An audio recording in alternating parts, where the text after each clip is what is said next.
Okay,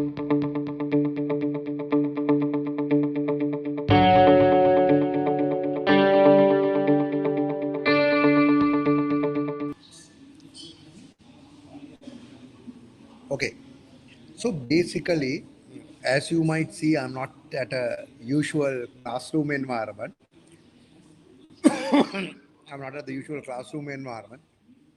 I'm at an airport, but I won't talk to you guys somehow at on time.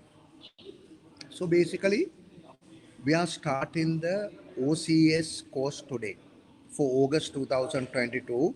We are starting the OCS course today. What I want to tell you is we will have a very structured approach available of what we are going to do on every week. And we will start with the pre-scene. We'll explain you what is in the pre-scene. We'll go to a stage called KYP.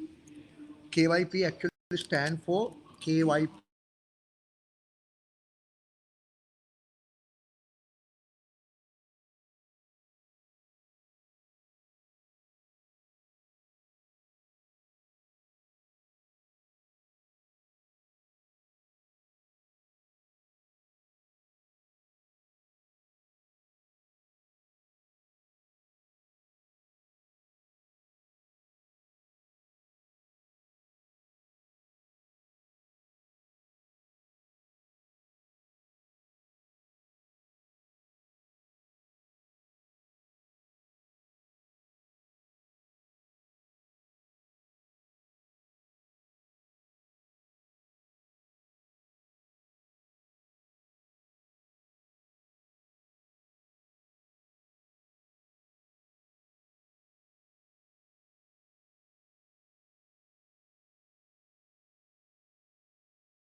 Update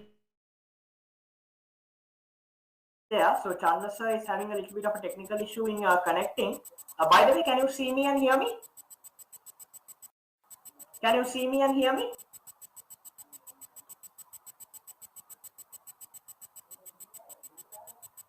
Yes, great. Okay, so sorry for that technical issue. I think Chandra sir is having a little bit of a technical issue in connecting from where he is. So he might join midway. So let's make a start. Right, let's make a start. So good afternoon, good evening guys. So welcome to Nanaska, welcome to OCS at Nanaska.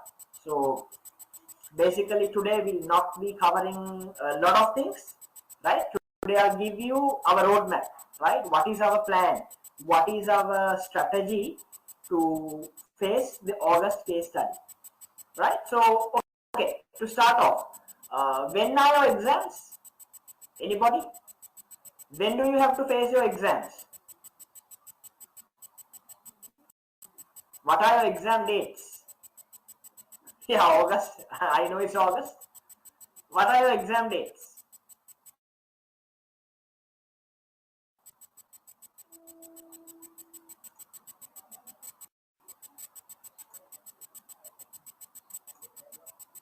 Or your, so for your information, your August will be, your exams will be 10th to the 12th of August, right? So for their exam date, how many weeks do we have?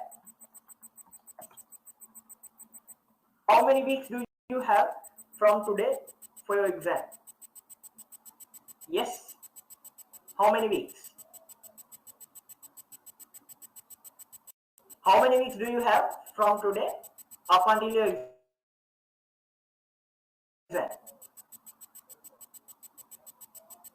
Yes. Quickly. Quick count, a quick interaction. I hope you guys have your calendar. Okay, we have almost 8 weeks from today to your exam, right? You have 8 weeks. For the 8 weeks, it's going to be a roller coaster, right? So I'll give you the plan for these 8 weeks, right? I'll give you for these 8 weeks. So what is going to be our strategy? What is going to be our plan for these 8 weeks, right? It's going to be critical. So starting with, let me switch to my pad. Yeah. So OCS work plan.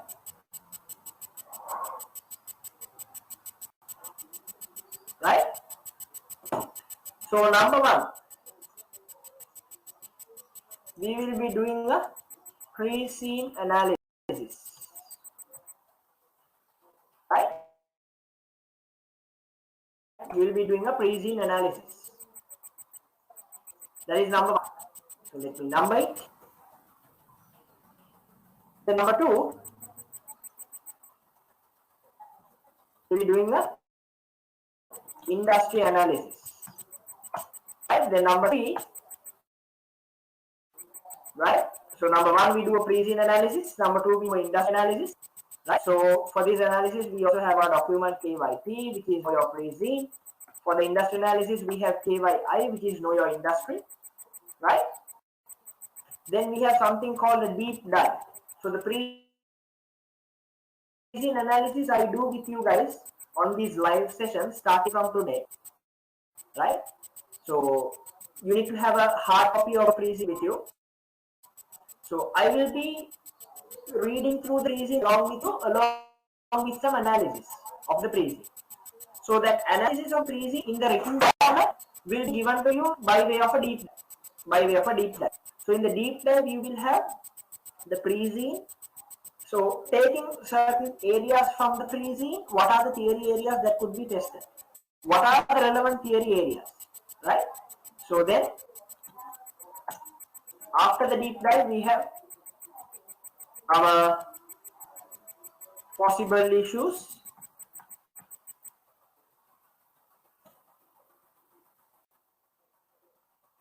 We have our possible issues. So what are possible issues? Possible issues are certain guesses, certain what we think from our end that could be tested at the exam. So that is also quite a large document. We have separated into topics. So our best estimate of what could be thrown up at you at the exam are the possible issues, right? Then the most important thing, we have mocks. How many mocks do we have? We have 10 mocks. This time we have 10 mocks, right?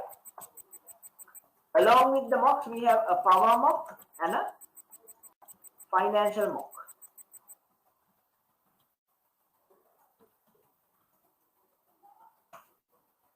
Right? So the 10 mocks are going to be very, very critical.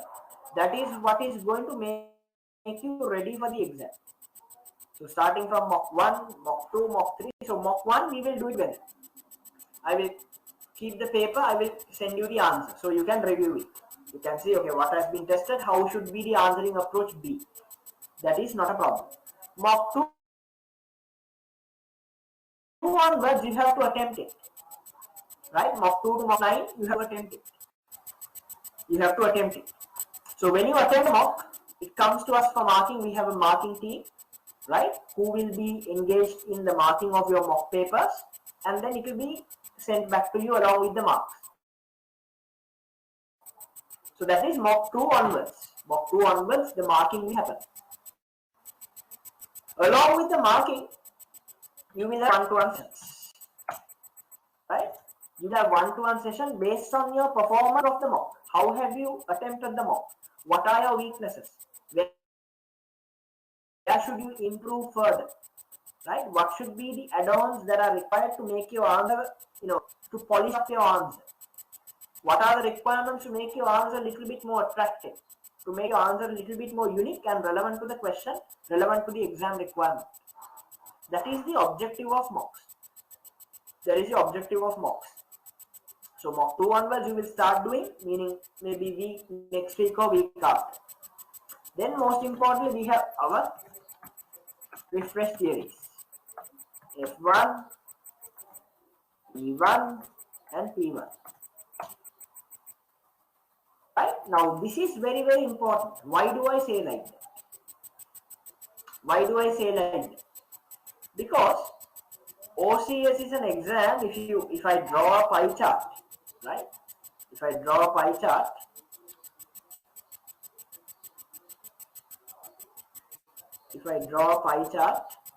right? So maybe, right, I'll draw it this way. You need to know the questions thrown at you will be a 70-30 breakup. Will be a 70-30 breakup. What is 70? 70 is your theory, 30 is your application. 30% is your application. So, in such a context, knowing your theories is very critical. Right? Knowing your theories is very critical. E1, P1 and F1. So we will have separate sessions, maybe 2 sessions for E1, 2 sessions for P1, 2 sessions for F1 to quickly take you through the theory areas, the most important theory areas that are likely, possibly likely, that could turn up at the exam. Right? So you have to be ready for it. So remember, anybody, focusing on your theory is really, really important. I always highlight that. That has been one of the success factors so far of our past rates, right? Focusing quite a little bit more on theory. So even the mock papers, you could see sometimes there could be 100% theory in a particular exam, in a particular question. So that is the expectation from the examiner. We are trying to match that by giving that mock paper along with the breakup of the relevant theory and the relevant application that the examiner expects from you. So in a 70-30 breakup, right? In a 70-30 breakup, where 70% is your theory, it's critical that you make sure you complete you have a good knowledge on your theory. So how do you get a good knowledge on your theory? Number one, we do the refresh theory sessions for all 3 subjects. So if that alone is not sufficient, you will have to do some self-studies on your own. I know for some it will be enough, for some it will not be enough. For some who have done your exams quite some time back, it will not be enough. So you sit down, take the refresh theory notes, right? Go through each topic one by one in detail. You have enough of tutorials in Google, to YouTube, to you name it. You know better than me where you can find the resources. So you need to put some effort from your end also in terms of improving your theory knowledge, right? Because I will be focusing on theory and application both, right? So I will not have time to focus only on theory because of the time limitations we have. So it's all up to you in terms of refresh theories, making sure that you update yourself, right? So this is basically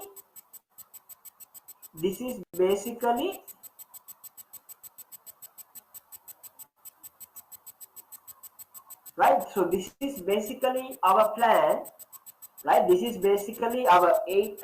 These are the content that will be covered, right, in our work plan. These are the content that will be covered in our work plan, right? So just a second, there seems to be a sound. Hold on.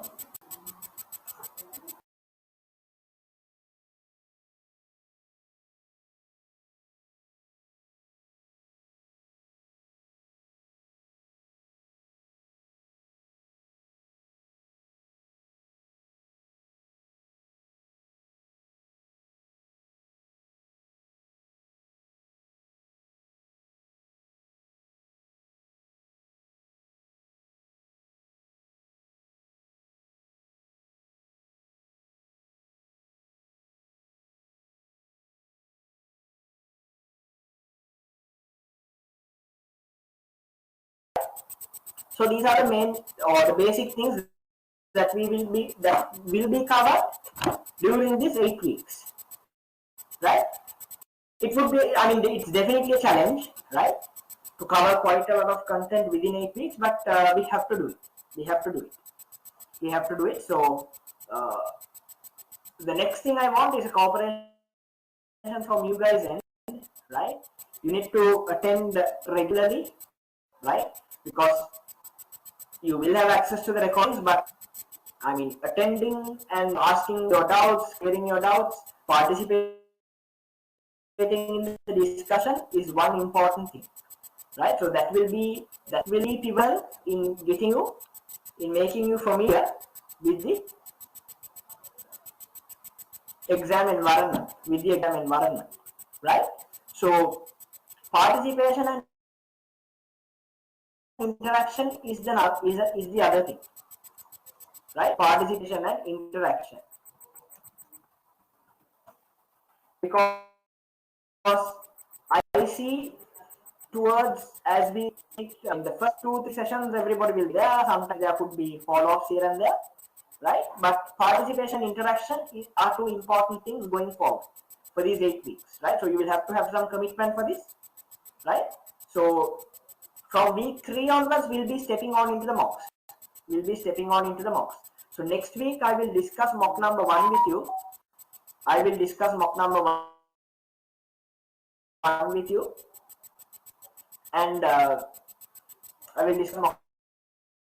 1 with you. And week 3 onwards, so next week is week 2, the following week is week 3, right? Yes, you can access to the recordings of the lecture. Via LMS. So you will get your credentials to the LMS. So all the lecture recordings will be uploaded. Right? So don't worry about that, Priya, you can access them. Right? Okay. So these are the things that we will be covering throughout our course. Right? Okay. Are you clear with our plan? Any clarifications or any questions you may have? Are you clear with the plan? Can I have a heads up from everybody?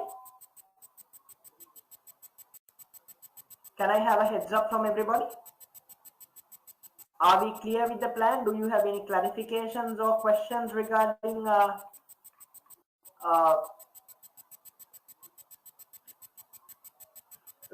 what I just covered so far? So please respond in the chat box.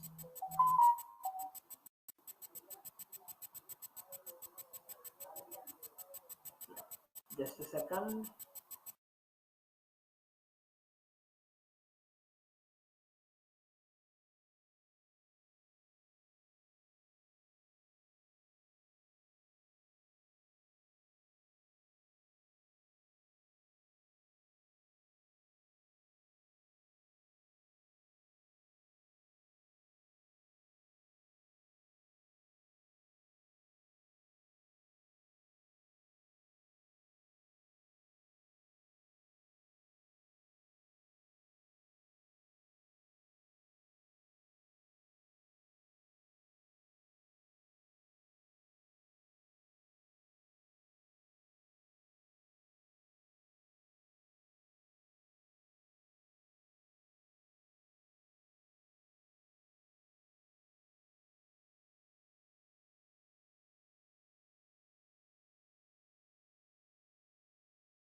Yeah, exam registration. Yeah, so that one you can reach out to our admin team. So no worries about that, and also you can do it by yourself, right? So advising on when to do it. So you have 3 days, right? Most of them take the last day. So it's all at your discretion, right? So you can even do it on the first day, second day, or the third day. No worries at all. So depending on how prepared you are by the time of the exam, right? So I advise either second day or the third day would be good enough. Either the second day or the last day would be good enough, right? So because I know some of you will get stuck towards the close of the exam with your work, and sometimes you will have missed certain documents to read through, to study. So therefore second day or the third day is advisable. Right? Okay. And also remember, for the local students, you have 2 options: doing it from home or from the center, right? So please select the center, right? Those who have done at home have got issues, and it's complicated, right? So when you are at a center, you are safe. You have invigilators, so they know what's happening. So you are safe. So better, I recommend this exam center rather than doing it from home.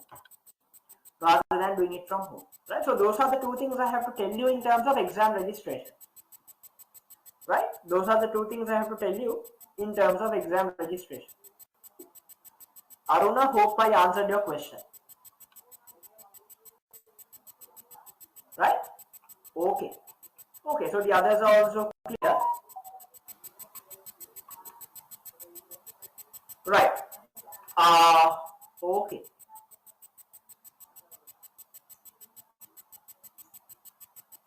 So let's get started with the pre-scene. So since I have no questions with regards to our work plan, let's get started with the pre-scene. Right. Now, does everybody have your pre-scene with you? Does everybody has your pre-scene? We have your pre-scene with you? Anybody who doesn't have the pre-scene, can you drop a message on the chat box?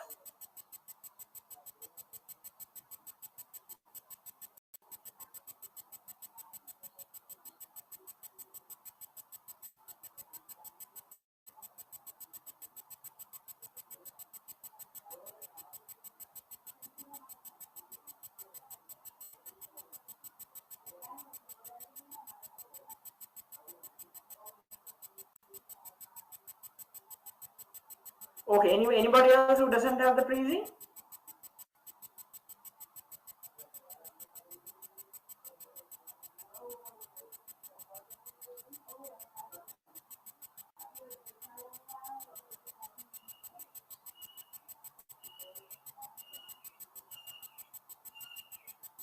Okay, so let me share it with you first of all before I get into the pre-scene.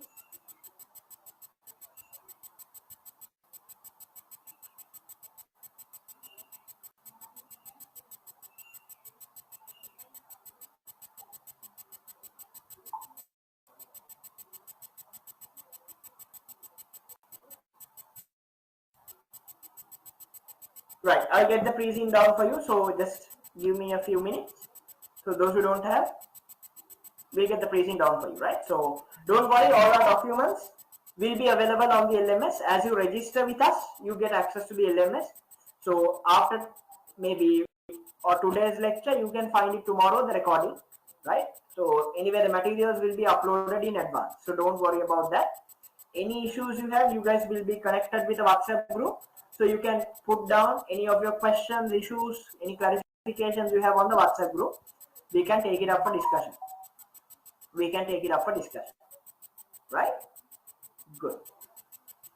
So let me put up the phrasing.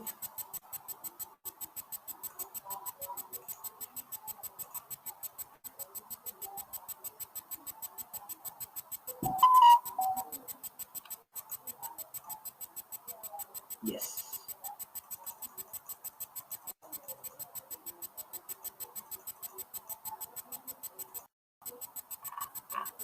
Right.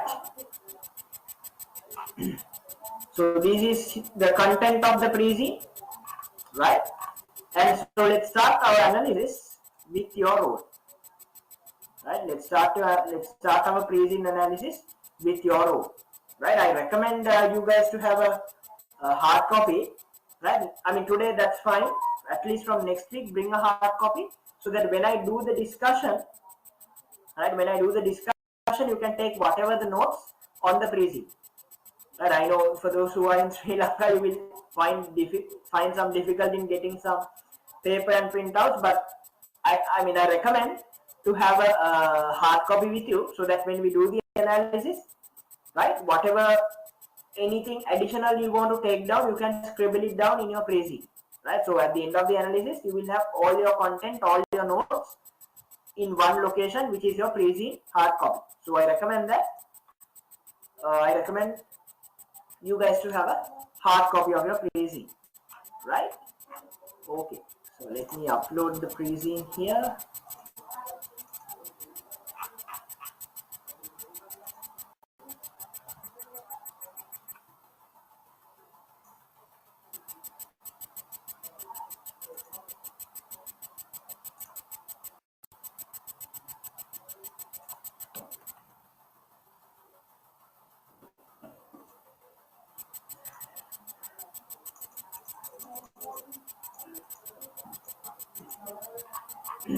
So we are looking at our role, right? We are looking at our role as to what is your role in the organization. So first of all, what is the name of our organization? What is the name of our organization? Anybody? What is the name of our organization?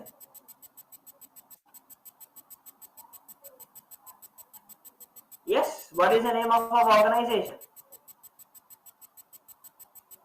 You see on the screen, Meals at Home, right? The name of our organization is Meals at Home. So Meals Home. What do you think? What do you think our industry is? What do you think our industry is?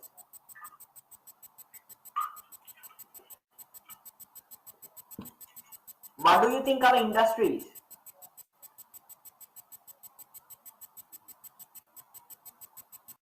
Anyone? Any guessers? Any best estimates?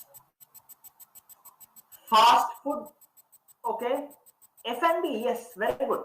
We are in the F&B industry. So in F&B you get fast food, right? So much in the F&B industry. So in that F&B, so umbrella, if you take the F&B umbrella, we are seeing in the meal kit segment. I will explain what the meal kit segment is as we go along the pre-scene. I know it must be new to most of you. It must be new to most of you. So in that F&B industry large umbrella, we are seen as one subset.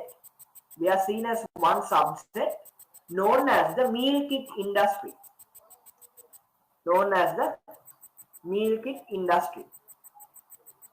Right? So we will look at what the meal kit industry is, the dynamics of the industry, right? The growth of the industry, what are the challenges faced in the current times by the industry, right? What are the new trends of the industry? What are the anticipated developments of the industry? Right, so we look at a lot of things in terms of industry as well. I will give you a quick introduction to that aspect as well. So before going there, so let's look at one page of the pre-scene. Right, we'll discuss one page of the pre-scene and see what this company is all about. What this company is all about. Right? Okay. So your role. What are you? You are a finance officer working within the finance department. So at Meals at Home, there is a finance department. In that department, you are a finance officer. You are principally involved preparation of management accounting, one.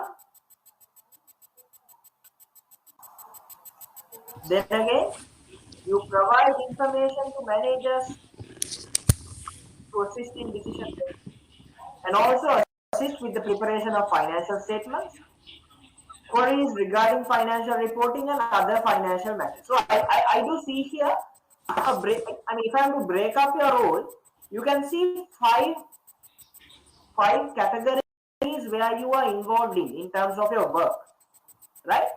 Okay, what are they?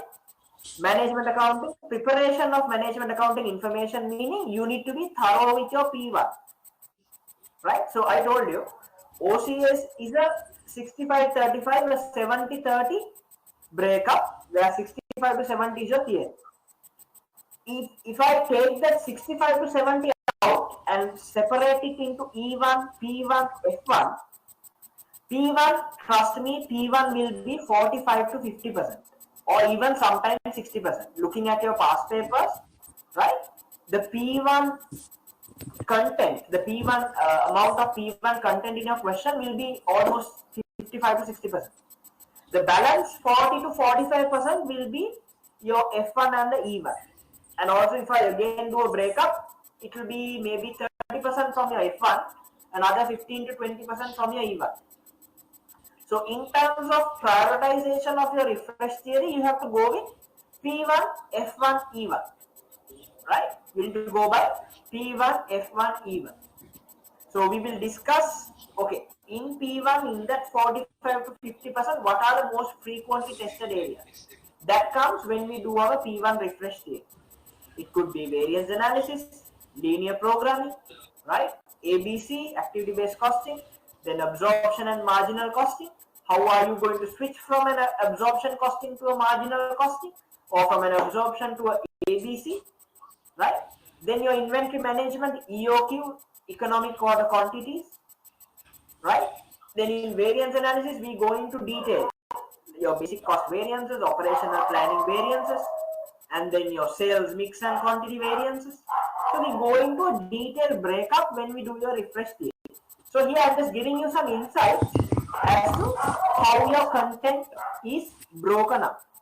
So you need to understand that breakup in order to pay attention for your refresh theory and your mocks. Right? So going forward, I'll be highlighting those things on and off. So just take a note of it. So that's why I said to have a pen and paper, if possible, the pre-zine next to you as a hard copy. Right? Number two, providing information to managers to assist with decision making. So decision making involves a lot of things. It could be limiting factors. It could be an investment appraisal. Right? It could be an appraisal based on relevant costing. So multiple things. So we being at the F&B industry, right? If you are going to acquire a new factory, right? Acquire a new warehouse premises, right? So based on the relevant costing basis, examiner might ask you to evaluate. So that is an example for information to managers to assist with decision making. So you evaluate it, tell the examiner, look here, this is worthwhile, this is not worthwhile, right? Number three, assist with financial statement. So not only your management accounting, your financial statement. So if I quickly deviate a little bit in terms of financial statements, right? So you need to know your accounting standards. Right? You need to know your accounting standards. What are they? So I'll quickly list down the list of standards you need to be familiar with. Right? Starting with IS. Yes, sir, you can take a little bit of Mark. time.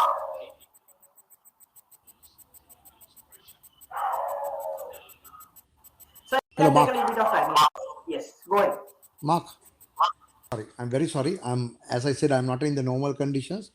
I'm at an airport, but I wanted to come and just say hi to you guys. So there were troubles available. I hope now it can continue for a few minutes. I'm not going to take your time because Mark is doing the session, so I don't want to disturb. I think you should go ahead with that. But basically, in SEMA, you have the opportunity to do the OCS, MCS, SCS, and get the qualification. However, at Nanaska, we want to ensure that you are justified in what you are doing. Therefore, even though some of the theory subjects like E1, P1, F1, E2, P2, F2, E3, P3, F3, we will teach them in the case study. The core areas, critical areas will teach because I think you should have good understanding. So our objective is to ensure that all of you all pass OCS in August 2022. So we will do the sessions. Mark will do most of the sessions. I will also come in and help you. But whenever you want to clarify anything, always you can send me a WhatsApp message. Let me update my number there.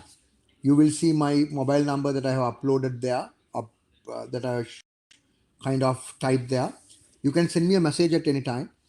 I'm actually flying to Germany, and from that Germany, I'm going to go to SEMA in London because we have some other matters to be discussed there.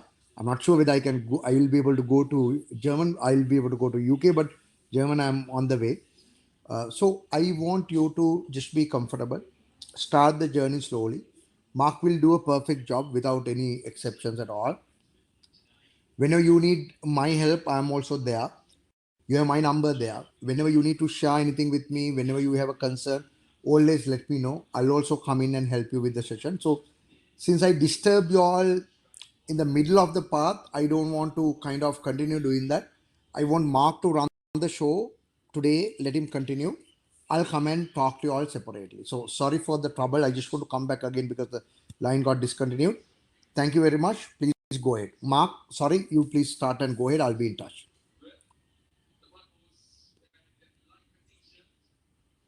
Right. Okay.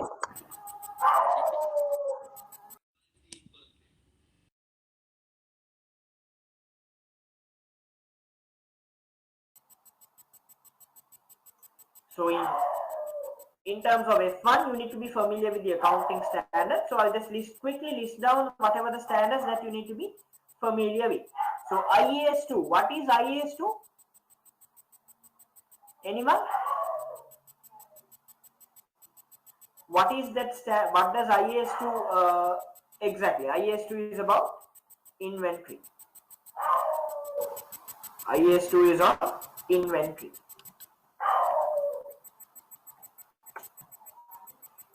Right? Okay.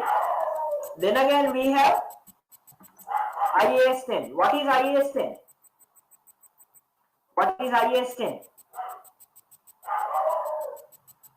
I'm just quickly checking your F1 knowledge. Looks like we'll have to do some work. What is IAS10, guys?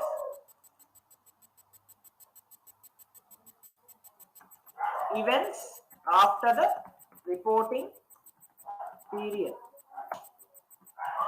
Then again we have IAS16. What is IAS16? You should be aware of IAS16. Quite a famous standard. What is IAS16 all about? Property, plant and equipment. Very good. Then IAS36. What is IAS36? What is IAS36? Yes, what is IAS36? Impairment, right? Then you have IFRS 5. What is IFRS 5? Non-current assets held for sale and discontinued operations. Right? Then you have IFRS 16. What is IFRS 16? Leases. Right? Yeah. So these are the main standards which you need to be aware of. These are the main standards which you need to be aware of. IAS2 inventory, IAS10 events after the reporting, IAS16 property, plant and equipment, IAS36 impairment, IFRS 5 non-current assets held for sale and discontinued operations, IFRS 16 leases. So in your finance officer role, right, we looked at, okay, number one was management accounting, number two, assisting with the decision making to the management, number three, financial accounting. So in financial accounting, your accounting standards are very important. So these are the main standards I could list. So we'll look at it. We'll look at it further when we go through the refresh theory. We'll look at it further when we go through the refresh theory. Right? So going back to my pre-scene, where were we? So let me share the pre-scene on the chat box for anybody who doesn't have. You can download it from the chat box. It will also be available in the LMS as well.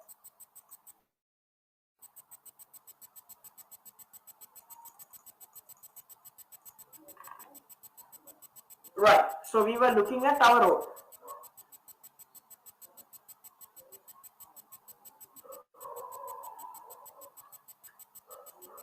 Principle involved in the preparation of management accounting coming from your P1. Providing information to managers, again P1. Preparation of financial statements, so here you will get E1 also. This will be F1. Queries regarding financial reporting and other financial matters, again F1. So this is your breakup. So as I told you, P1 out of your theory 70% will be somewhere around let's say 55%, right? F1 in your theory weightage would be somewhere around let me say 25%, right? And E1 will be somewhere at 20%.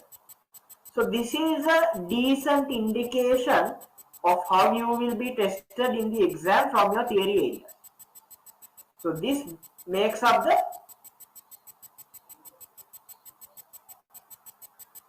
this makes up the 70% of your pie chart. Right? This makes up the 70% of your pie chart. Right? 30% is your application. So I want you to take this down. Right? So you take the case study as a whole. Right? You take the case study as a whole.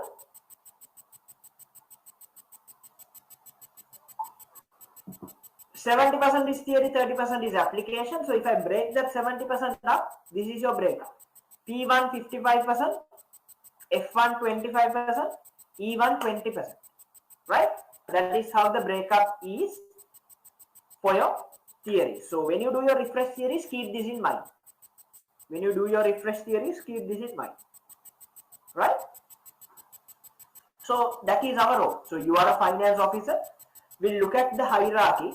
So your hierarchy is given in page number 9 of your pre-zine. You can see the finance hierarchy. So you are here. You are one of the 3 finance officers. So whom do you report to?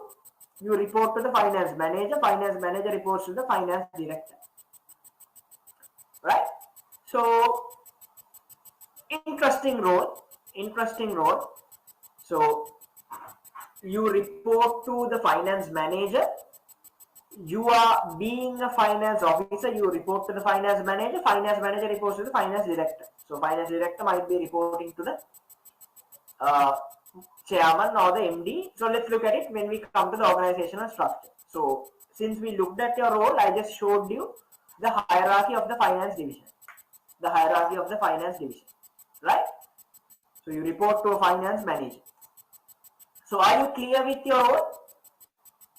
So I broke this up. Preparation of management accounting is 1. Right? Assisting decision making is 2. Preparation of financial statements is 3. Queries regarding financial statements is 4. Other financial matters is 5. So you should be very clear of your role. What is the expectation from you as a finance officer? Right? What is the expectation from you as a finance officer? Right? So doing management accounting, decision making, financial statements, financial queries, and whatever other matters that comes your way, you have to answer, you have to respond, because I am sure finance manager will delegate a lot of work to the people below him, because he is directly reporting to the director. No financial control is reporting to the director. So I am sure he would delegate quite a lot of things to you. So you should be ready to take them up.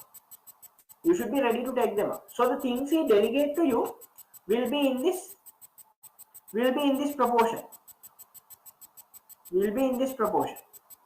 Right? The things he delegates to you will be in this proportion. So as long as you are comfortable, you are clear, you are confident with the theory, I don't think it's going to be a big deal. Right. So before going in now to the introduction of the company, are you clear on your role, the expectation, what you are supposed to do, the hierarchy? So you report to the manager reports to the director. So you have 2 subordinates and 5 other people working with you in the finance team. And these are your expectations. You have 5 major breakup of your job role, of your job description. And this is the expectation as a finance officer at meals at home. Are you clear with that?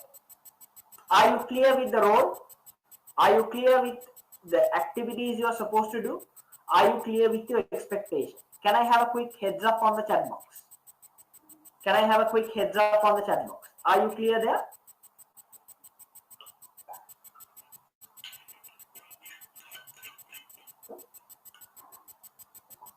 What about the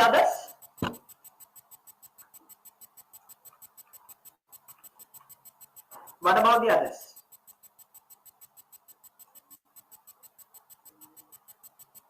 We have Dilusha, Madhava. Okay, Madhava has said yes. Sudesh and Tiruni, have you understood our role, the expectation, and what we just discussed? Right, good. So moving on into the introduction of the company.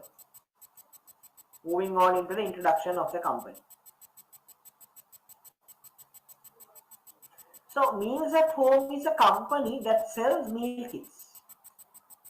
So now most of you would be wondering what a meal kit is. So let's take a small break from the pre-scene, go to our industry document, right? So there I have explained on what meal kits are, right? So this is the, sorry, this is SCS.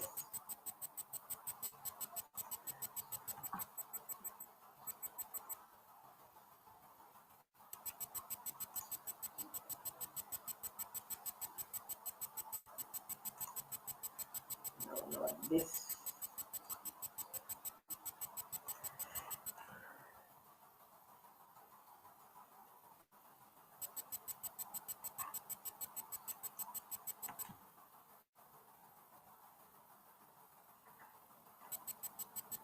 Oh, okay, so it's not here. Let me put it to download.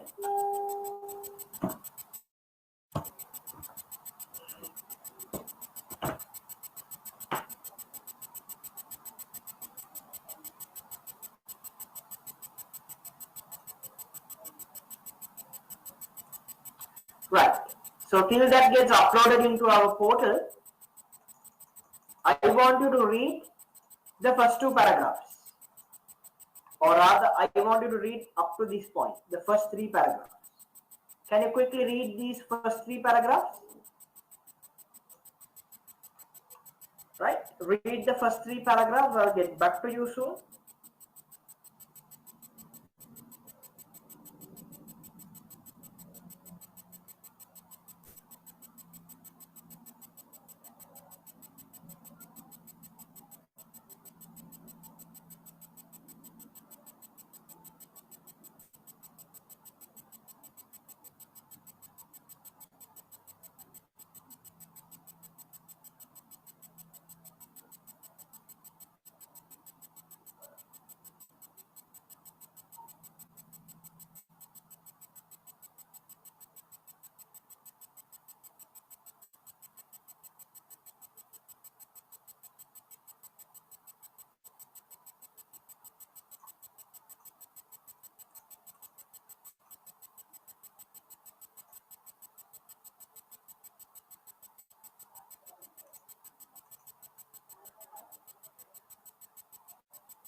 Right. So what does it say?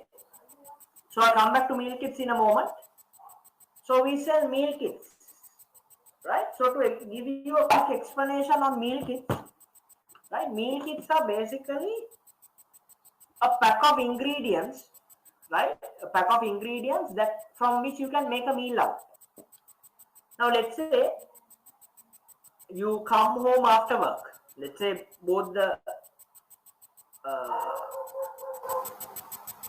husband and the wife are working, right? Let's say you live in a very urbanized area, right? You come home after work exhausted, maybe 7, 7:30, 8 p.m. in the night, and now you need to cook your dinner, right? Now you need to cook your dinner. For you to cook your dinner, what should you do?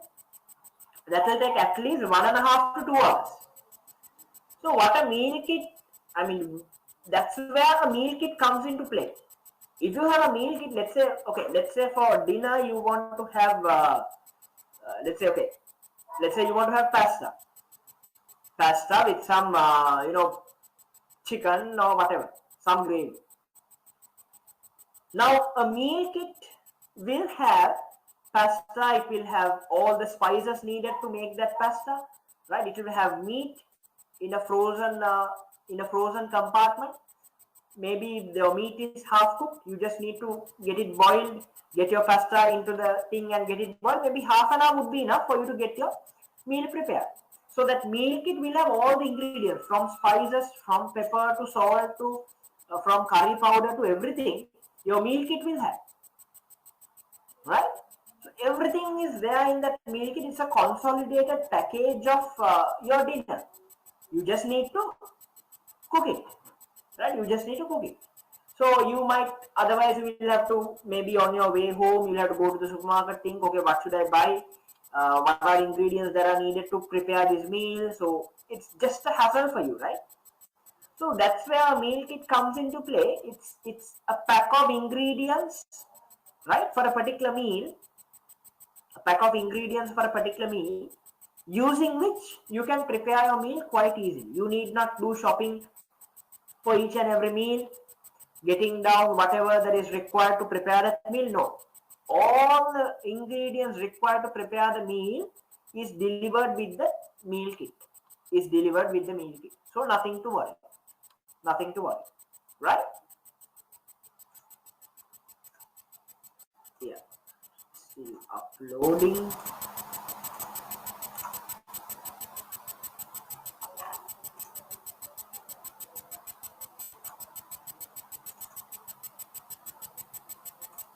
Right, so everything required to prepare your meal is covered in that meal kit. So we sell direct to customer through a digital subscription service. We have a digital subscription service. Maybe we have a website or an app, since it's digital, right? We don't know what it is. So let's see going forward what our what is the as to what this digital source is. So you subscribe to a meal kit or to a meal plan, then Meals at Home will send it to you, will deliver it across to you, right? Read this. A meal kit includes the ingredients for a single meal. I told you, it's a pack of ingredients. It's a pack of ingredients for a set number of portions of that meal. It could be 2 portions, 3, 4, 5, 6. Let's see what is the portion breakdown. And a recipe card. You get a recipe card also along with the meal kit to give instructions as to how this meal should be prepared. To give instructions as to how to prepare and cook the meal at home. Did you understand what a meal kit is? If you read this sentence, you should have understood it. Do you understand? I will show you in pictures as to what a meal kit is. So before that, have you understood what a meal kit is? Say you want to cook a biryani or let's say a nasi goreng rice for lunch, right? You pick a nasi goreng rice meal kit. So what will that meal kit have? It will have rice, right? It will have a chicken. It will have an egg. It will have some spicy gravy. It will have a salad. So all not cooked, all in raw form. What you need to do is just get it, read the recipe. Okay, look, this is how it's done. Quickly, you put it on the flames. Your food is ready, right? Maybe the cooking time will be the same, maybe 30 to 45 minutes, but you don't need to, make a hassle about it. So before you, let's say you want to have a nasi goreng tomorrow for lunch, what do you do today? You go around all the shops searching for the ingredients. You're wasting your time, you're wasting your energy, you're wasting your fuel, right? Which is one of the most valuable resources, even more valuable than gold these days, right? So you're wasting everything just to have that 10-minute nasi goreng for tomorrow's lunch. So why not order a meal kit? Meal kit will have everything. It will get delivered to your home. You just take it out, read the recipe card, see how it's prepared, and then prepare it. Simple as that. It's very simple, right? So have you understood the concept of a meal kit? Yes or no? What a meal kit is and how it works? Have you understood the concept of the meal kit? Because our entire pricing is woven around this concept of meal kit, right? Our entire pricing is woven around this concept of meal kit. Have you understood that? Yes or no? Can I have a quick heads up on the chat box? Have you understood what a meal kit is before I show it to you? Good.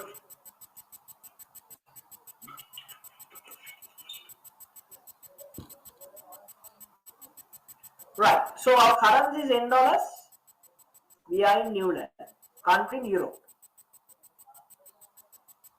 Right? A country in Europe. Now let's do some statistics. I want you to tell me quickly, go to Google, ask Google, Okay, what is the population in Europe? Can somebody tell me? What is the population in Europe? Basically the European continent, right? The European country, so the European continent. What is the population in Europe? Can somebody ask Google and tell me?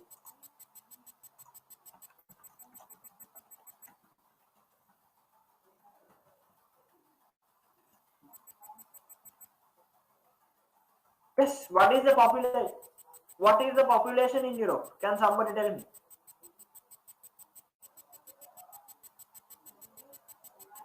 746 million. So Google says it's 746 million. Right? Okay, now ask Google countries in Europe. How many countries in Europe? How many countries are there in Europe?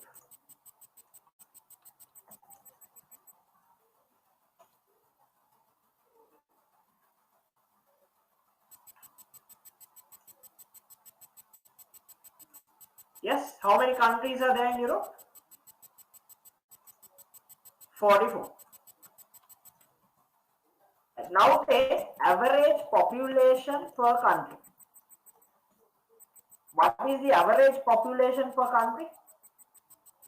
How do you get that? How do you get that?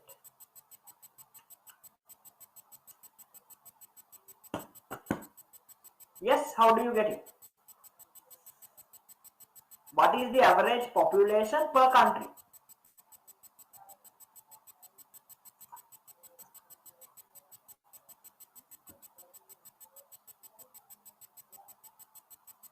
Yes, how much?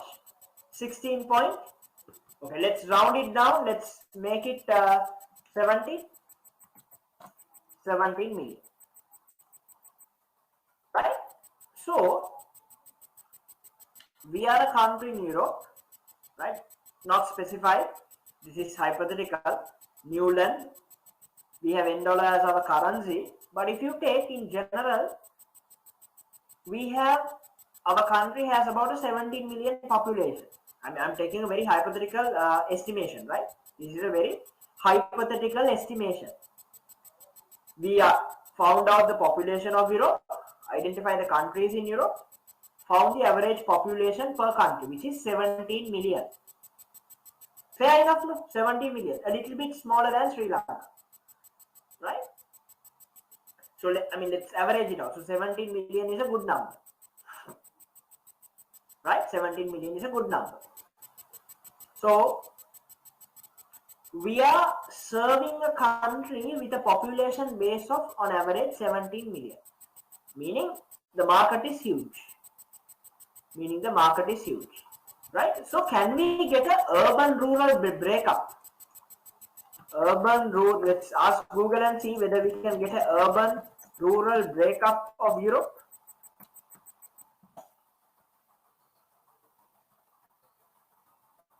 Can somebody ask Google and tell me what is the urban-rural breakup in Europe?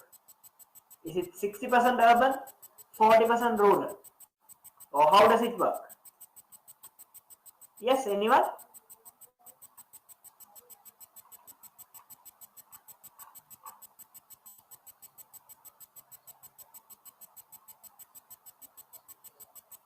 Okay, according to 2015, right? Rural is about 55%. Urban is about 45%. So let's take it the other way around. Let's make it for 55 and 45, since there is some time gap, and lot of developments have happened in the urban sector, in the urban areas, right? So in this, what will be our target market? What will be our target market? Is it the rural areas or is it the urban areas? Where, not that you don't serve one of the two, you serve both, but mainly, where does your target audience live? Where does your target audience live? Is it in the rural areas of Europe or the urban areas of the country we have just selected? Mostly urban, right? So fair enough, mostly urban. So okay, why meal kits? Right. So before, okay, let's pause a little bit here. Right. I want you to tell me segments of our target market.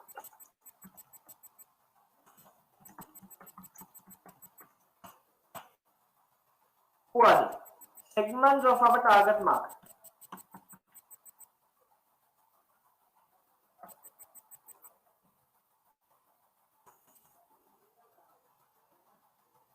Right. I want you to tell me the segments of our target market.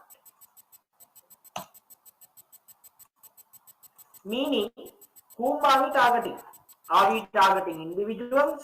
Are we targeting the working crowd? Are we targeting the students who are boarded in hostels? Are we targeting the urban apartment crowd? Okay, who is our target market?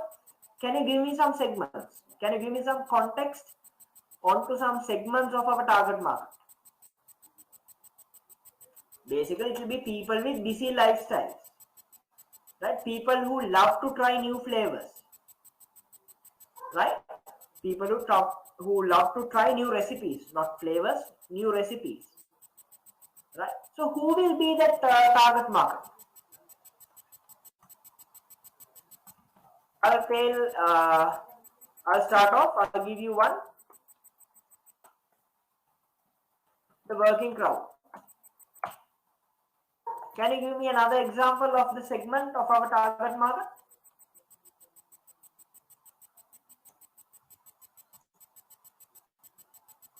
It will be the working crowd. What else? Who else? Who else will be our target market?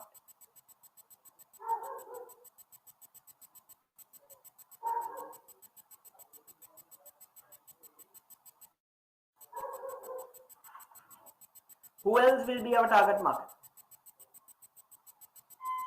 Okay, urban. Let's say apartment families, those who are living in apartments basically, who are basically they are having busy lifestyles, right? Then food lovers who want to try new recipes, food lovers, working crowds, the apartment families. What else? Who else? What about students in hostels? Students in hostels, right? Or students who are boarded in universities. So this could be some insight onto our target market. Onto our target market.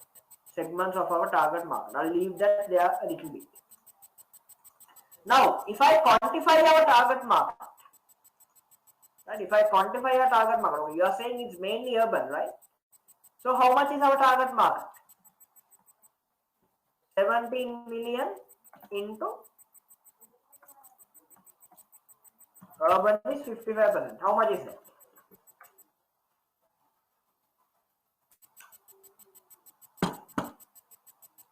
Almost 9.5 million, somewhere there, right? Almost 9.5 million. So let's make it 10 million for our ease. So we easily have a target market of about 10 million people, which is good. Which is good. Then we need to see how many players are there in this Newland country serving these 10 million people, because you are not the only person in the market. There are competitors. So you need to find out who are the other competitors in the country of Newland who are competing with you to serve this 10 million target market. To serve this 10 million target market. So these are interesting facts. So we'll continue this discussion when we get back to the industry analysis. So under industry analysis, you will see the competitor base, right? The market position, Who is the market leader? Who is second? Who is third? You find that data as you read through the pricing. Right? So I just wanted to give you some insights as to how I analyzed, right? I analyzed with this sentence. So this sentence took us a long way. We were able to identify the population of the country. We were able to identify the rural-urban breakup. We were able to identify the target market. We were able to get a reasonable estimate of the segments in this 10 million target market. Right? We were able to get a reasonable estimate of the segments in this 10 million target market. So are you clear of that analysis? Are you clear of that analysis, guys? Yes or no? Any questions, any clarifications you have concerning this, concerning our target market quantification? Are you clear?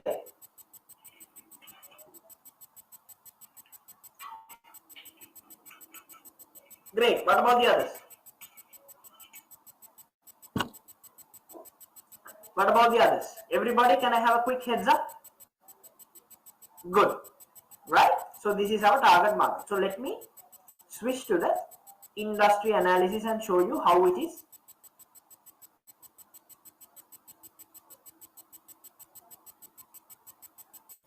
So this is your KYI. So once you register with us, you will get access to all these documents. So this Know Your Industry will have key industry facts concerning your competitors, market trends, challenges.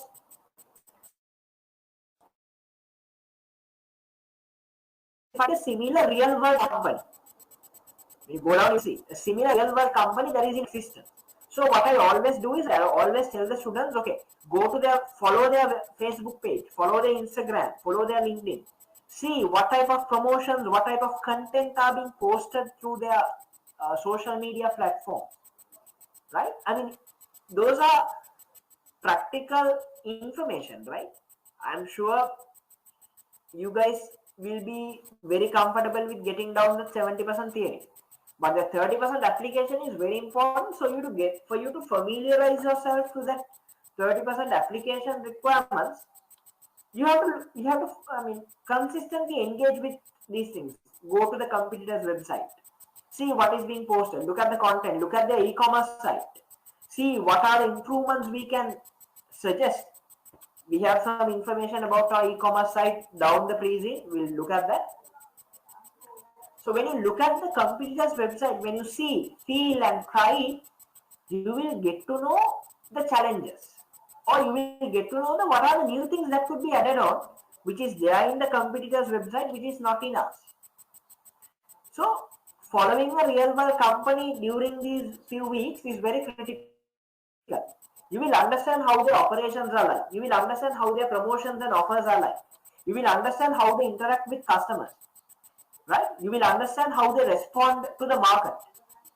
You will understand how they introduce new recipes, how they introduce new meal kits to the market. What is that process?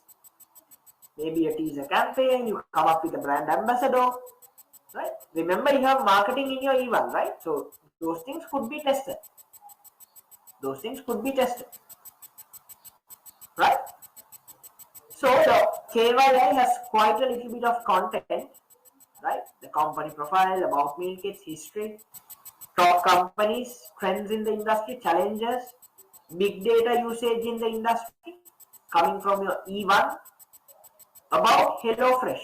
So these are two companies which are very similar to Meals at Home, which is currently operating as real world companies. So today itself, I want you to go to the Facebook page of HelloFresh and Blue Apron. Like it. Go through the content, what has been shared. Right? You will get more understanding of the industry when you do things like that. I mean, I can't teach you the industry. You have to get to know the industry by doing your homework. What is your homework? Just go through, when you have some time, just browse through these pages, go to their website. Just try adding on a product to the cart and you can abandon it. Look at that seamless experience. Do they give you a seamless e-commerce experience? Remember, we are a digital subscription service, right? We also have these websites, apps to whatnot. So you can go to the Play Store and download the apps if they have. See what is in offer. Look at the interface, right? Look at the security aspects. Remember, we customers enter card numbers, we do financial transactions through our app and website. So therefore, cyber security is key. Cyber security is key. So you need to be able to have a standard of excellence. You need to be able to benchmark meals at home with competitors like HelloFresh and Blue Apron. Maybe that's not the 100% standard of excellence. That's all right? Maybe that's not the ideal company for you to benchmark, but at the moment, those are the two companies available in the industry as real world companies, which can be a best estimate to meals at home. Right? So KYI is not something you have to study. Know your industry is not something you have to study. It's just information and facts which you need to use when you answer the mock papers. It could be, I always tell, and most of you don't do it. I know mock 1 we discussed, 2, 3, 4 it will be difficult. From 5, 6, 7 onwards, I want industry details on your mock answers. It can't be put in everywhere. For example, you get a hardcore theory question, you can't plug in any industry data, right? So wherever possible, bring in. I know examiner is not going to verify the information you are putting, so don't hesitate to bring up any information from the industry. Right? Maybe HelloFresh's market share is 55%. You just say it was 65%. The examiner is not going to verify. What examiner is interested in whether you have done your homework. Do you know the industry? Do you know who our competitors are? Do you know what is happening in the real world? Do you know how the product of meal kit is being promoted? Do you know how the product is marketed? Do you know the seamless experience of your e-commerce? Do you know the seamless experience of your app? Right? That is what the examiner is interested in. He is not going to verify your data. So put some jargon in your answer. Examiner likes those things. Right? So that is the purpose of this document. That is the objective of this document. So I will take 1 day to discuss this. Don't worry. So I'm just giving you a heads up of the expectation and the objective of this document. You might say, okay, 120 pages, how am I going to study? No, you don't have to study. Nothing to study, nothing to memorize here. It's just information and knowledge for you to answer mock papers, for you to answer at the exam better. For your answer has to be standout, has to be a standout after referring to this document. Right? Your answer has to be a standout after referring to this document. Simple as that. So, how will your answer become a standout? You bring in facts from the industry. You bring in trends, statistics from the industry. You bring in computer data from the industry. Remember, I'm reiterating, it does not have to be accurate. Huh? As long as you bring in something, examiner will be happy. As long as it has those jargon and relevant to the exam requirement being asked, if you can address it that way, perfect. Perfect. That's going to be a prize-winning answer. That's going to be a prize-winning answer. Right? Then the company profile is here, which we will be looking at it. So our company is Meals at Home. We sell meal kits. We have 2 founders. We founded in 2012 in the country of Newland. We did a thorough analysis on the country of Newland here. Thorough analysis on the country of Newland. Home currency is $10. Right? Then, what are meal kits? This is what I just wanted to show you. So you can see an image of a meal kit here. Right? Boxes of pre-measured ingredients. I told you it's simply what? Ingredient packs.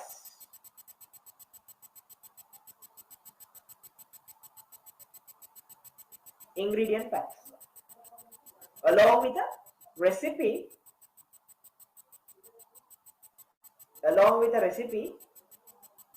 that will guide you, along with a recipe that will guide you to the preparation of the meal.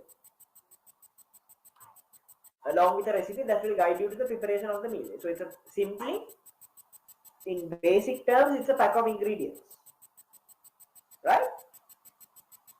So it comes as often as you want them, and you can get them that will feed too. So the number of portions is another important thing. You have to select it carefully. Are you a couple? Are you a family with kids? Are you a single student? Right? Are you a single person working? So depending on your requirement, your meal kit comes in multiple portions. 2, 4, 6. Yes, we'll look at it. Right? So here simply what I just wanted to give you is give you this image of the meal kit to put into your head. Okay, look here. This is what a meal kit looks like. This is our business. We sell this. Our meal kit includes A, B, C, D, E, F, G ingredients. Right? Who is buying our products? We looked at the segments of our target market. We looked at the segments of our target market. So from there, that is the basic understanding I wanted to inculcate in you. That's the basic understanding I wanted to inculcate in you. Right? So how customers choose a meal plan. So this is a screenshot from the website I told you. From one of those websites, either HelloFresh or Apron, I can't remember. So this is a real screenshot. If you go to a website, e-commerce platform, you will see this. Right?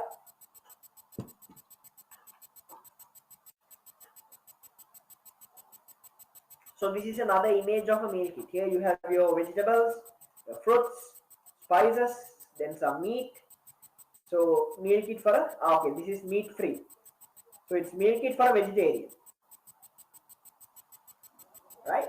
So that also depends, right? Whether you are a vegetarian or whether you are a non-vegetarian or whether you are a vegan, it depends. Right? So you should, as an organization, you should be offering all these categories ideally. That's when you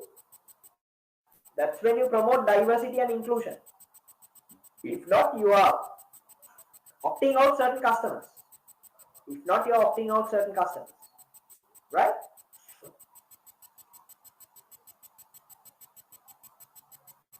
Then this is a meal kit for kids. You can see here some fancy items, some fruits, to chocolates, to some a little bit of vegetables, right? So that's for a kid. So factors to consider when choosing a meal kit. When you choose a meal kit, what are factors that has to be considered? Ease of use. It should not take a lot of time. Right? It should be very easy to use, not complicated, not a very lot of ingredients which makes it complicated. Creativity of the recipe. Pricing. Of course, these days very important. And the quality of the ingredients. So these are just 4 factors, but there are many other factors that will affect your purchase decision. Right? So who is buying meal kits? We just looked at it. I mean, this was our best estimate, right? These were our best estimates. So now you can see here in the KYI, who is buying our meal kits? Millennials and the Gen Xers. So 63% fall into these age groups. High incomes, also the level of education and things like that. So these are some statistics of your target market. So you can just go through that. And then the profile of a meal kit buyer, right? So those who are following education, high income earners, employment, families, things like that. So then these are the shopping and cooking attitudes among meal kit buyers. Right? You see quick and easy solutions, meaning why would you prefer a meal kit instead of going to a supermarket, buying the ingredients and preparing the meal by yourself? Right? Cooks different types of food. I told you, food lovers. Reviews, labels, ingredients, the reviewers. Meal planners, creative cooks, needs help in the kitchen. Right? So these are some market statistics and information generated from a research in the F&B industry under meal kits, right?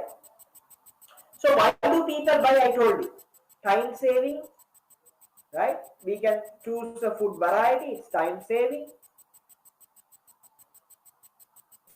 Top 2 reasons for us: saves me time meal planning, saves me time shopping, right?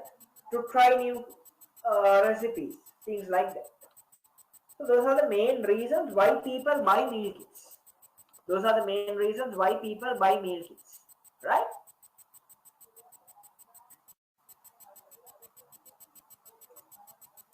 Then again, you see here reasons for meal kit use. Why do you use a meal kit? Saves me time meal planning, saves me time shopping, try new cuisines, no waste, pre-measured ingredients, saves me time cooking, fun activity, wow, quality ingredients, portion control, chef designed recipes, it was a gift. So these are reasons why people use meal kits. So I'm just giving you some context into meal kits, into the industry, into our target market, right?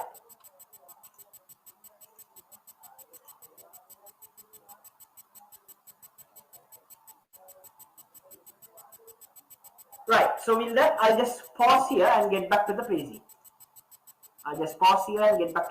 So are you clear up until this point, guys? Any questions to be asked? Can I move on? Are you clear up until this point? Any questions to be asked? Can I have a response on the chat box? Are you clear? All good? Right?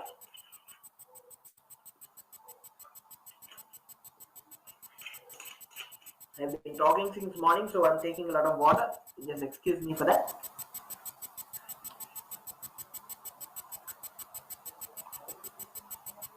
Right, so it was founded in 2012 by friends Ben and Ravi. Both were young professionals working in the capital city, Ben in marketing, Ravi in IT. Working long hours, found themselves eating takeaways and convenience foods. So they were, I told you, in that working category. I told you here, they were part of this working crowd earlier, before they founded meals at home. Despite having a keen interest in cooking and eating healthy, they struggled to find time to plan menus to get to the supermarket. So now see, they are facing a problem and they themselves are coming up with a solution which has ultimately turned into a business. Right? So they are facing a problem, they are coming up with a solution which has ultimately turned into a business. In 2011, they tried a meal kit service, liked the convenience, not impressed with the variety and the quality. After research, they decided to set up their own. So this is the context behind the incorporation of meals at home. Right? This is the context behind the incorporation of meals at home. They were busy, young, working two people, did not find time to plan the meals or go to the supermarket to buy food. They just ate from convenience stores, from takeaways, from restaurants, and kept going. But they found that this is not the way. Okay, we are finding it difficult, but we should try something else. So then they found one company with meal kits. That's not, no varieties, no spread, quality is low. So they decided to come up with their own company. So the problem they face, they have converted it into an opportunity. The problem they face, they have converted it into an opportunity. So in 2012, they engaged the services of Henry, an experienced chef and recipe developer. They developed 20 recipes, set up the company's subscription service. So how many recipes did we have at the start?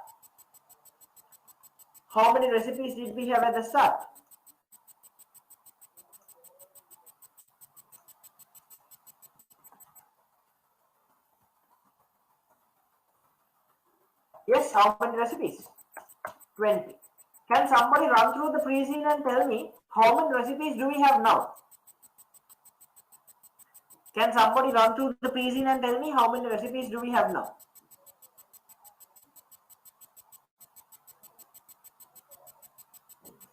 I'll give you 2 minutes for that. Quickly run through the pre-scene and tell me how many recipes do you have now?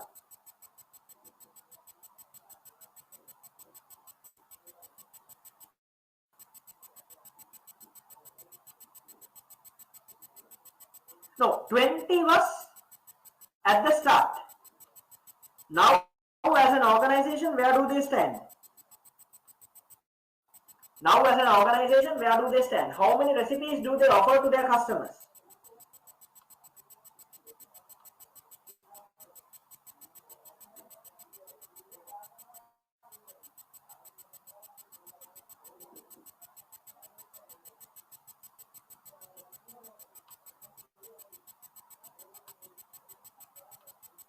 Yes.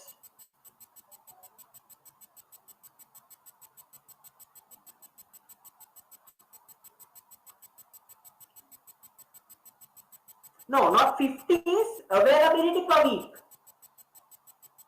50 is availability per week. Go to page number 10 and read paragraph number 1, 2. Yeah, read paragraph number 2 below the table. What does it say? How many recipes does it have? Page number 10 of the pre-scene. How many recipes do they have? 300, over 300. It says over 300. So let's safely assume 300. Let's safely assume 300.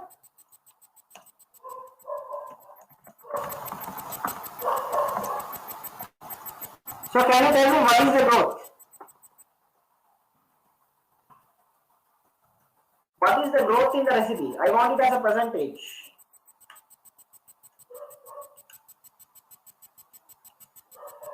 Yes. What is the growth? We have grown by over 15 times. Right? 15 times in how many years?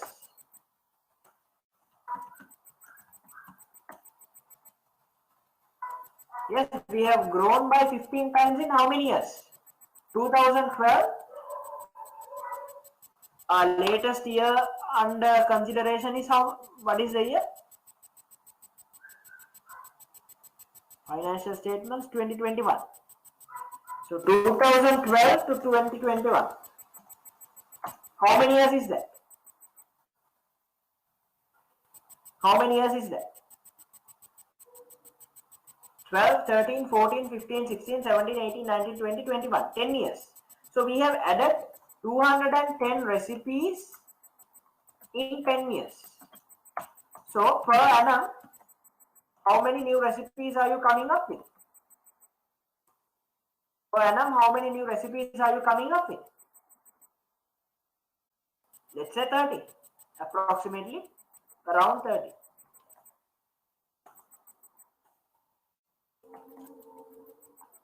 Do you understand that? So at the start we had only 20 recipes, now we have 300, over 300. So safely we assume per annum we have been adding on about 30 recipes. Right? So 30 recipes per annum means per month how much?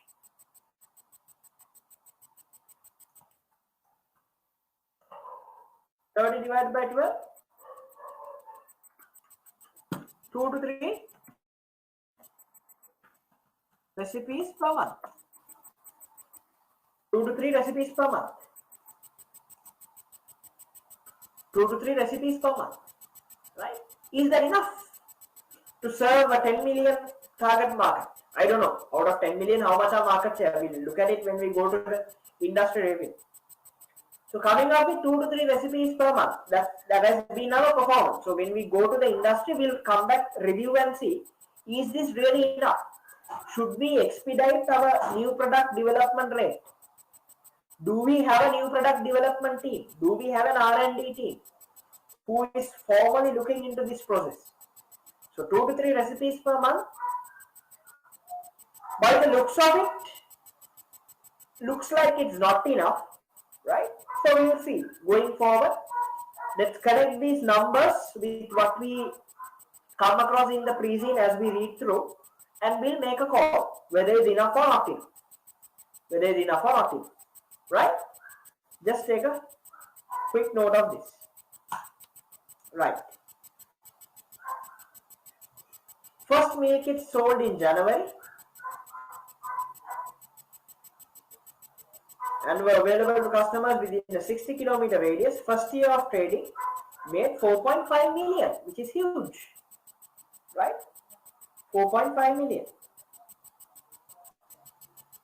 Since then, the revenue has grown significantly, and from 2016, company sold meal kits throughout Newland. So now you have delivery across the country. Across the country, you have delivery. Earlier, it was only a 60-kilometer radius, so that would have gradually increased up until 2015. And by 2016, you are serving the entire Newland country.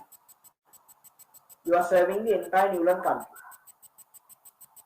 Right? For the year, revenue was 62 million, operating loss was 3.7, budget forecast revenue of 75.8, operating profit of 2.1. The company's first operating profit. Oh, what does it mean? 2012 to 2021, 10 years, we have not made a profit. For 10 years, we have not made a profit. We are planning our first ever operating profit for the next year, 2022, for this year. So what is this revenue growth? Can you tell me, what is the revenue growth we are planning? From 62.5 million to 75.8 million. What is the revenue growth?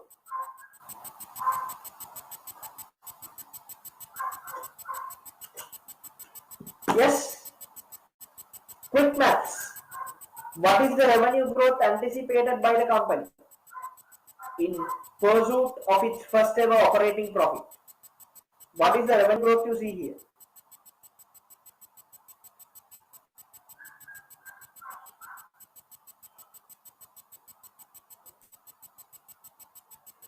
%, yes.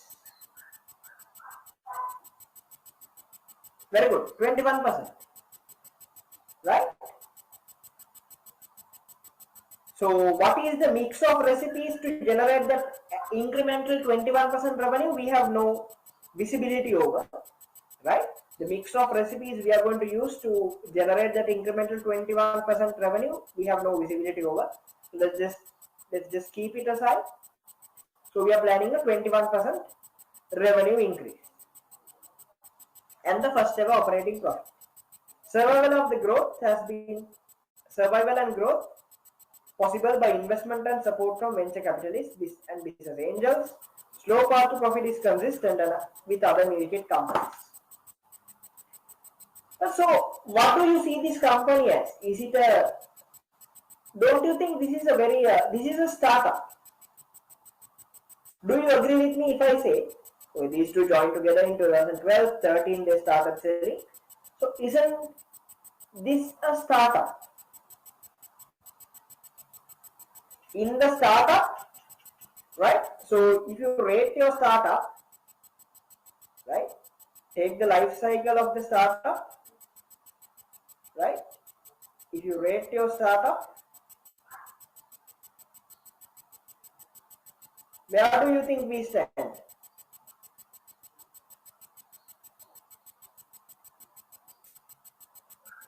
Are we in the introductory phase? Are we in a growth phase? Are we in a matured phase? Or are we in a declining phase? So, in the context of a startup, where do you see yourself? In the product life cycle. Can somebody tell me? I mean,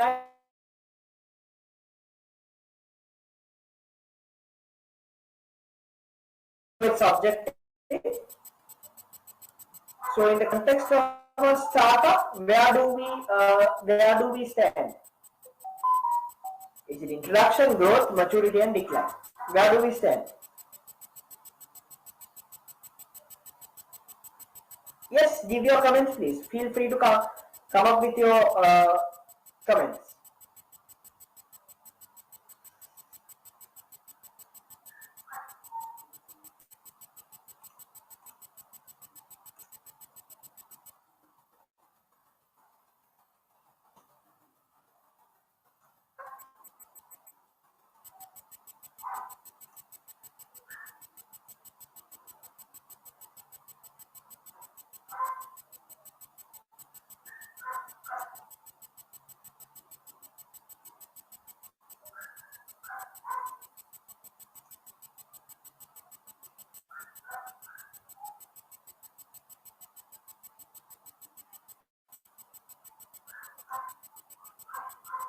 Oh, well, yeah.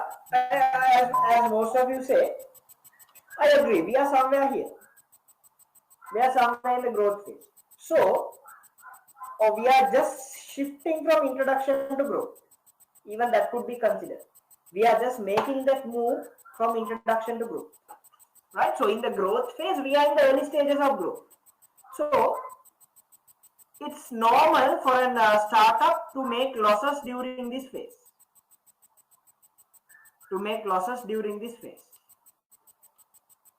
Right? So I don't mind us making a losses. Our revenue growth has been consistent. So your freezing clearly says we are consistent to the path of profit along with the other companies, meaning we are aligned with the industry. Right? So now, who is investing in our company? We are not a listed company. We are a private limited company. So, what is the source of funding? What is the source of investments to our company according to the pre-seed? Yes, we have business angels and venture capitalists. So they are helping us with the funds. So they are investing in us. So maybe with the first year of profit, we'll have to give them the huge return. We don't know. Aim of the company to provide good quality ingredients and clear recipe instructions. So this is very critical.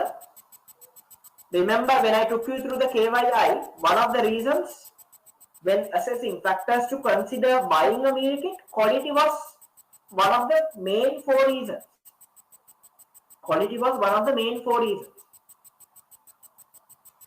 Right? So that the customer can prepare and cook from scratch at home. Aims that each meal kit should take a maximum of 45 minutes. I told you earlier, right? 30 to 45 minutes to prepare and cook.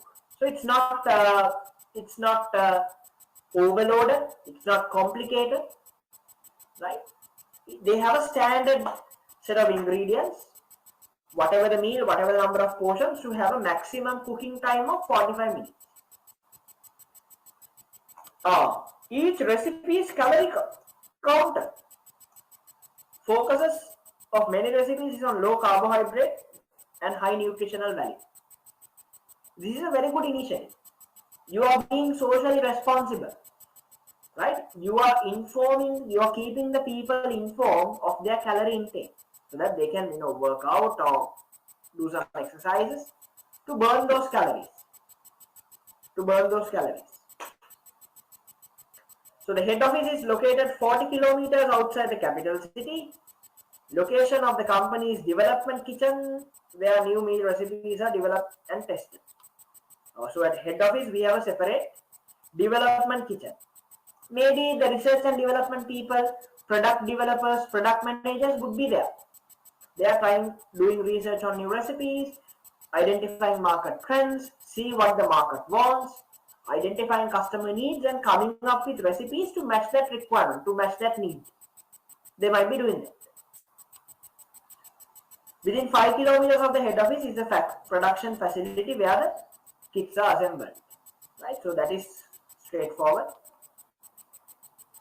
Ben and Ronnie consider sustainability to be at the heart of the business. Right? So being more environmental conscious, right? Meal kits give customers only enough ingredients to prepare that meal, reduce the amount of food waste at home. So more environmental concern, less wastage, right? Less wastage, more environmental concern, and things like that. Ingredients are ethically sourced with food kilometer as a key consideration when selecting supplies. You are trying to minimize the food kilometers because you are emitting carbon with the transportation from the supply location to your location. So there are two sustainability challenges: amount of packaging and the distribution. Because packaging will go out as what do you call as a byproduct, right? It's like it will end up in garbage. So you need to ensure those packaging will get disposed, will get decayed, not like polythene which doesn't decay, right? And then distribution. So in the distribution process, you're burning fuel, you're emitting CO2. So your sustainability is a challenge. Maintaining the sustainability standards is a challenge, especially in these two aspects. Right? Okay, so we are done with the first two pages. Are you clear? Any questions up to this point? Can I get a quick heads up on the chat box? Any questions up to this point?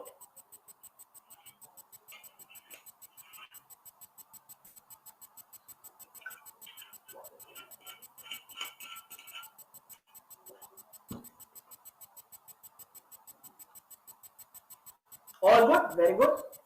No questions? So I want you to read through. So I won't go beyond this, right? In the pre-scene. So I want you to take this week to complete reading the pre-scene at least 2 times. At least 2 times, right?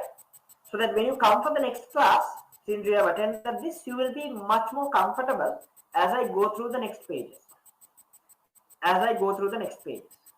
Right? So read the pre-scene 2 times before we meet again next week.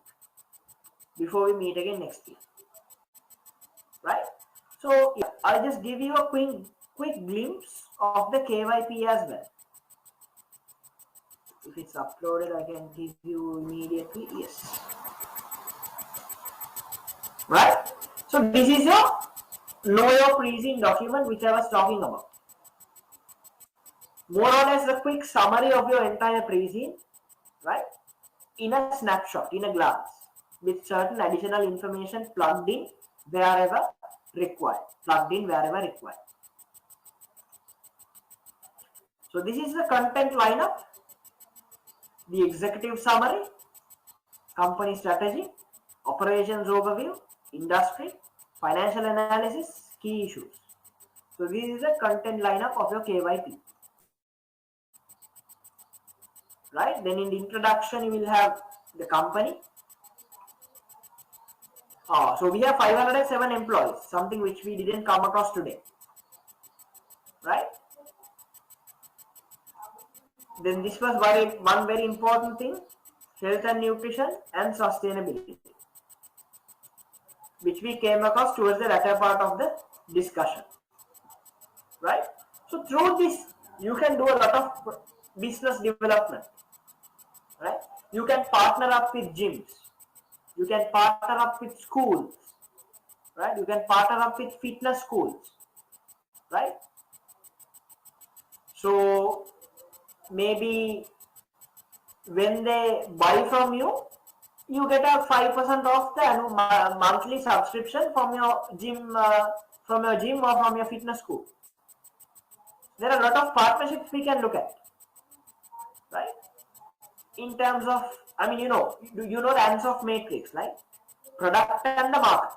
What are the things we could do to the product to diversify, to change, to bring in more revenue, to penetrate into the market? So those things are very important in these two aspects. Right? So just take a note of it. So then the summary of operations are: we develop many different recipes for meals, intends to sell meal kits. Ingredients are maintained in storage, while some are procured as necessary closer to order delivery. So we have some, what do you call this? JIT as well, just in time. We also practice just in time. We also have a stock of our raw materials as well. We hold on to a stock of our raw materials as well. Once selected the necessary ingredients and the order, packs them in a box along with the recipe and delivers it to the customer. So ideally, I remember the lead time is 3 days. From the date of order placement to for the meal kit to reach the customer, the lead time is 3 days. The lead time is 3 days. So it focuses on healthy meals of various dietary preferences like vegetarian or choice of meat. So we also have the separate preferences. So it's good. We offer a good variety, meaning we offer a good variety. We offer a good variety for our customers so that they can enjoy depending on whatever their preference is. Depending on whatever their preference is. Right? Then here you see the product. We looked at the product, so I will not repeat it. Here you can see some images of some meal kits as well, right?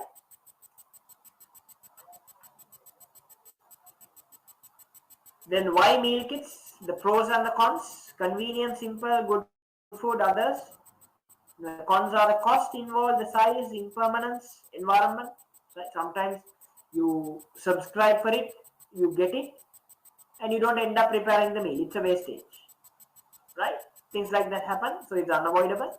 So the pros and cons of meal kits are highlighted there. Then we come to the company structure. Very important, right?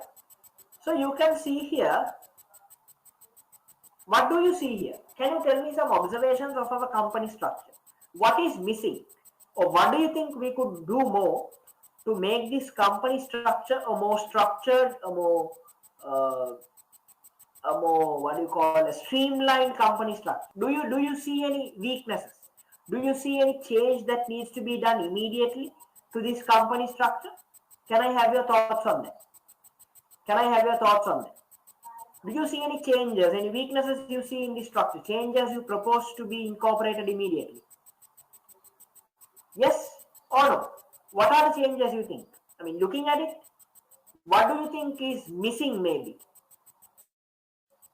Yeah? Any thoughts on that? Any thoughts on that?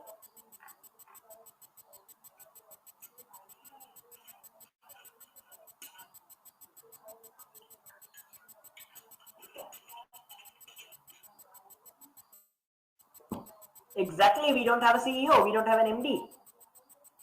There is no proper leadership to this company. I know, from the looks of it, not from the performance ways. I'm looking at the structure and telling you. Right? So, that is one of the main weaknesses. Okay, we do have Ben and Ravi here, the two owners. Ben being the sales and marketing, Ravi being the IT director. But that doesn't mean there is a clear direction to the company. We need a proper, firm leadership to the company that will drive the company forward depending on its vision, mission and objectives, goals and objectives. So we don't see that here. We don't see that here. So that's a problem. Right? Then again, this is our staff breakdown. So total we have 507, 88% in the factory, 62 in the head office. So altogether 88 and 12 is the breakdown of our employees. Right? So you see that as a overview of the management, their qualification, background and the experience is highlighted here. And then you see the key financials. Revenue, gross profit, operating loss and loss for the year. Right? Can you tell me our gross profit margin? What is our GP margin? Yes. What is our GP margin? What is our GP margin? 28,750 divided by 62,500. So 46% is a good GP margin. It's a high GP margin. So what we need to do is we need to manage our line items below the GP. That is what is leading us to losses. So let's go. When we do the financial discussion, we'll go line item by line item and see what is making that loss. Having a 46% GP margin is superb, but you have not managed your cost items below your GP. So your profit before taxes, operating profit is a loss, right? So we need to streamline that, bring in more efficiencies, right? Expand our product portfolio, maybe in enhancing revenue, things like that, right?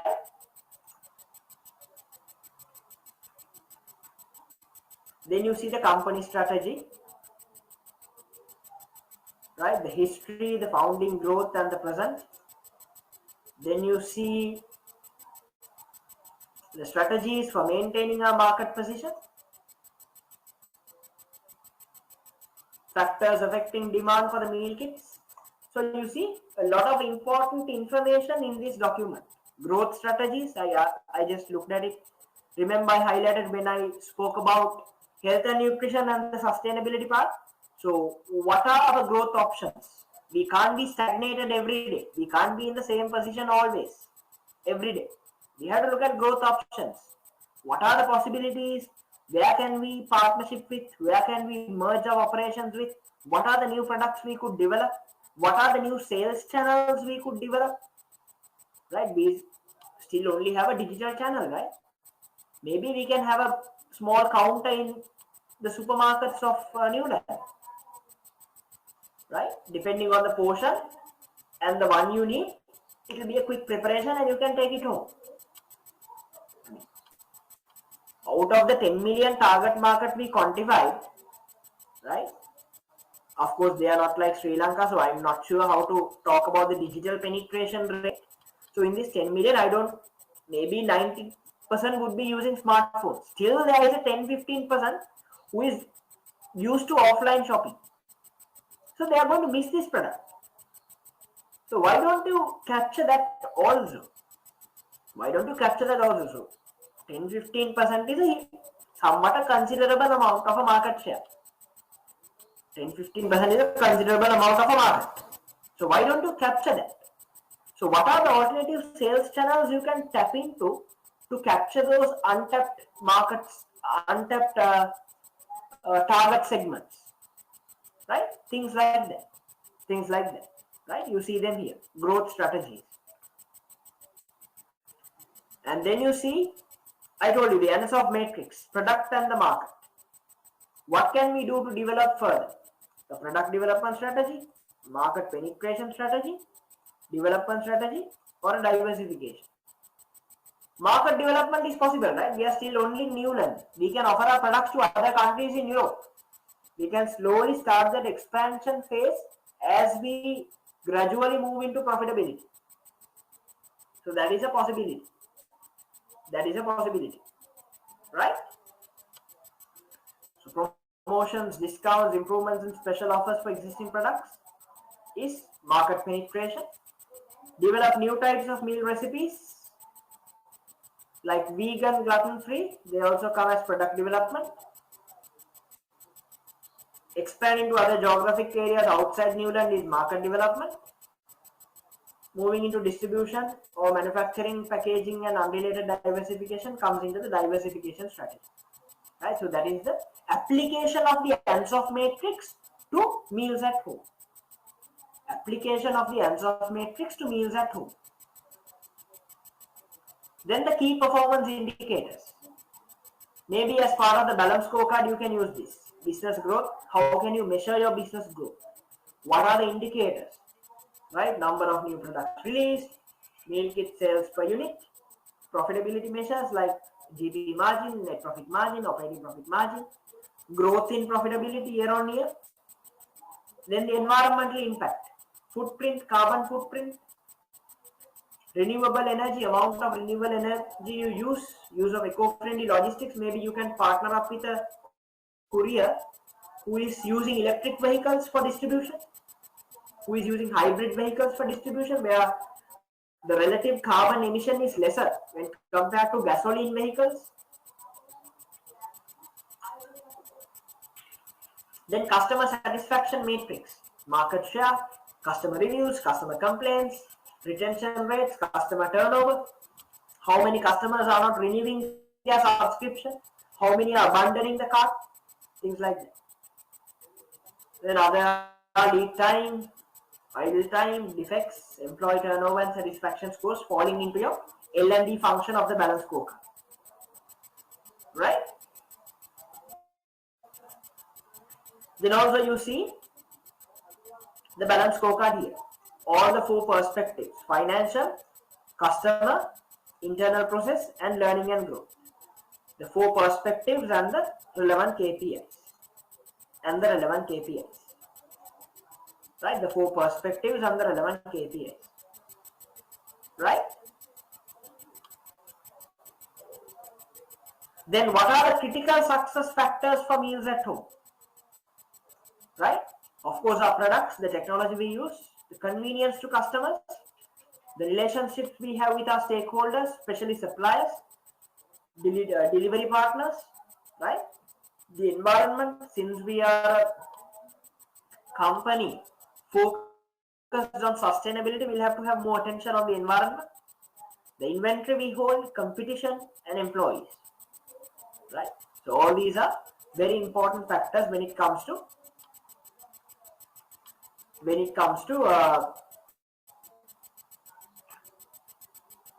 the balance scorecard measures. Right? Good. So then you see the operations overview and we can continue. So this is, I won't go in detail into this one by one because I'm doing the pre-scene page by page, sentence by sentence. So this is pretty much a nutshell cover of that with some additional information included. So we can continue with this from next week alongside the pre-scene analysis. Right? Alongside the pre-scene analysis. Right. Any question on what I covered in the KYP? Any questions you have on what I covered in the KYP? Was it clear? Did you understand? Did you get something out of it? Can I have a quick confirmation on the chat box? Can I have a quick confirmation on the chat box? All good? Super.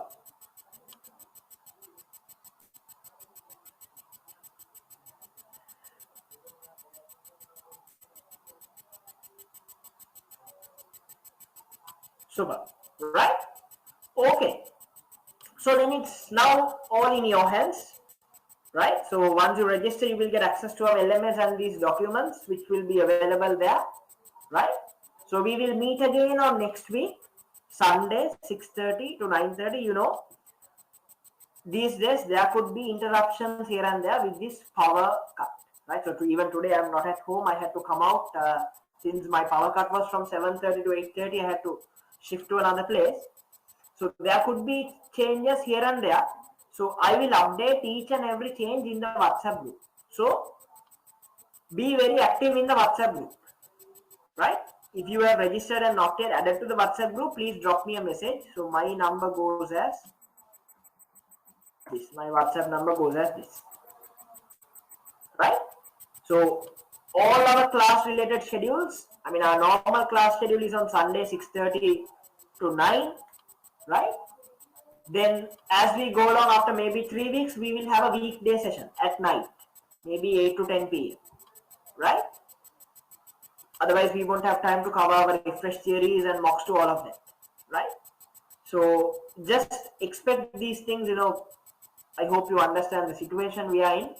So with that, there could be, you know, lapses here and there. So let's collaboratively go on this journey for these next 8 weeks. I will update each and every change if there's anything on the WhatsApp group. So please stay active on the WhatsApp group. Right? Okay. So just a quick thing before wrap up. So we started off with our plan. Right? And then we looked at the first 2 pages of the pre-scene with some insights into the KYI, know your industry, and the know your pre-scene. Right? So this is how we will continue our course. So from the 3rd week onwards, we will be moving into mock exams. Right? So next week, I'll try and cover mock number 1.